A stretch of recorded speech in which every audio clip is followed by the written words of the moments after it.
घोडबंदर मार्गावरील भाईंदर उड्डाणपुलाचे 14 मेला लोकार्पण. घोडबंदरची कोंडी सुटण्याची शक्यता. घोडबंदर येथील वाहतुकीच्या दृष्टीने अत्यंत महत्त्वाचा असलेला भाईंदरपाडा उड्डाणपुलाचे बुधवारी 14 मे या दिवशी लोकार्पण उपमुख्यमंत्री एकनाथ शिंदे यांच्या हस्ते या उड्डाणपुलाचे लोकार्पण करण्यात आले. यावेळी स्थानिक आमदार आणि परिवहन मंत्री व इतर पदाधिकारी मान्यवर उपस्थित होते. हा उड्डाणपूल सुरू झाल्याने या भागात होणाऱ्या वाहतूक कोंडीतून नागरिकांना मोठा दिलासा मिळणार आहे. तसेच परिसरातील नागरिकांसाठी उड्डाणपुलाखाली भुयारी मार्गिका देखील बांधली आहे. त्यामुळे अपघातावर आणि बेशिस्त वाहतुकीवर देखील आळा बसण्याची शक्यता आहे. गेल्या काही दिवसांपासून हा पूल बांधून पूर्ण झाला होता, परंतु लोकार्पण होऊ न शकल्याने पूल सुरू झाला नव्हता. तो आज सुरू झाला.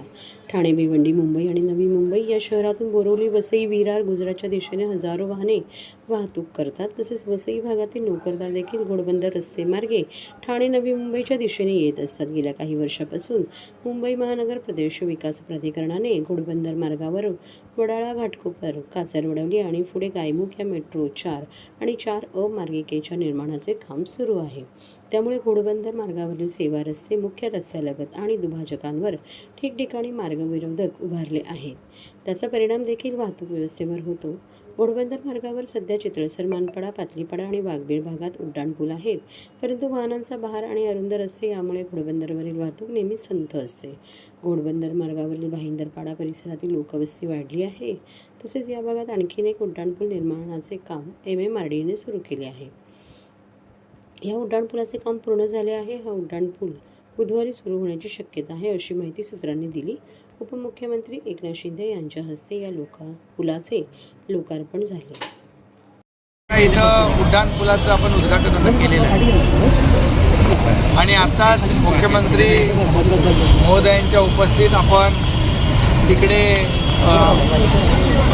दहिसर ते काशीगाव या ठिकाणी त्याचंही ट्रायल रन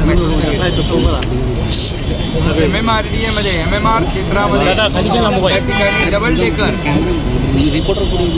मेट्रो आणि फ्लायओव्हर ही संकल्पना पहिल्यांदा या ठिकाणी MMRDA सुरू होते आणि वेळेमध्ये कंप्लीट झालेला हा फ्लायओव्हर आहे. या विभागाचे आमदार आणि परिवहन मंत्री प्रताप सरनाईक यांचं अभिनंदन करतो.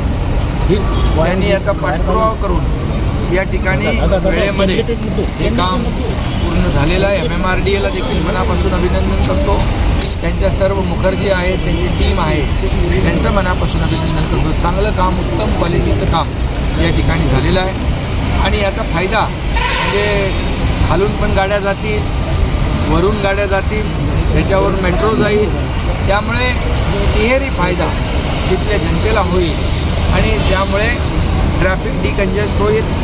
यामुळे इथं घोडबंदरवर होणारी वाहतूक कोंडी जी आहे ती दूर होईल आणि मेट्रोचं नेटवर्क जे आहे आता वडाळा ते गायमुख, आताच आमची चर्चा झाली मुख्यमंत्री आणि आमची आणि मंत्री महोदयांची की गायमुख ते आपला दहिसर चेक नाका हा जो काही स्ट्रेच आहे तो देखील तात्काळ सुरू करायचा, त्याचं लँड ॲक्विजिशनचं काम सुरू करण्याची सूचना दिलेली आहे.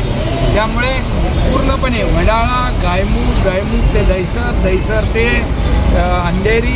अंधेरीवरून मग मुंबई असं पूर्णपणे सर्किट तयार होईल, लूप तयार होईल आणि मुंबई MMRमधला माणसाला या ठिकाणी कुठं जाता येईल. ही जे आता मेट्रोचं ट्रायल रन घेतलं दहिसर ते काशीगाव आणि अंधेरी मेट्रो 9, ही मेट्रो 9 जी आहे ती अनेक मेट्रोला जोडते आहे. मेट्रो 2A ला जोडते आहे, मेट्रो 7A, मेट्रो 10 ही आपण आता हे बोलतोय ते. त्याचबरोबर विरारपर्यंत आणि एअरपोर्टला देखील ती कनेक्ट करते. त्यामुळे पूर्ण MMR जे आहे या मेट्रोमुळे नेटवर्कमुळे कनेक्ट होणार आहे. एंड टू एंड कनेक्टिव्हिटी मिळेल, लास्ट माईल कनेक्टिव्हिटी मिळेल. त्यामुळे खऱ्या अर्थाने पब्लिक ट्रान्सपोर्ट जेव्हा चांगला मिळतो त्यावेळेस स्वतःची वाहनं लोक आणत नाहीत. त्यामुळे लाखो वाहनं रस्त्यावरून डिकंजेस्ट होतील, लाखो वाहनं रस्त्यावर येणार नाहीत, वेळ लोकांचा वाचेल, प्रदूषण कमी होईल आणि म्हणून या ठिकाणी हे देखील आता आपण मेट्रो बघतो आहे. आमचा प्रयत्न आहे या वर्षाअखेरीस इथला देखील ट्रायल रन झाला पाहिजे अशा प्रकारचा प्रयत्न आमचा आहे. आणि म्हणून एक मेट्रोचं जे काही नेटवर्क आहे, नेटवर्क आपण पूर्ण MMRमध्ये 337 किलोमीटरचं करतो. आणि ज्यावेळेस इथं देखील मेट्रो ठाण्यामध्ये फिजिबल नाही आहे, मेट्रोला तेवढी रायडरशिप नाही आहे, अशा प्रकारचा मुद्दा निघाला होता, तेव्हा मुख्यमंत्री पृथ्वीराज चव्हाण साहेब होते. परंतु तेव्हा प्रताप सरनाईक, मी सगळे लोकांनी जो काही आग्रह धरला आणि मग या मेट्रोला मान्यता मिळाली. आणि मग देवेंद्र फडणवीस मुख्यमंत्री असताना त्याला चालना मिळाली.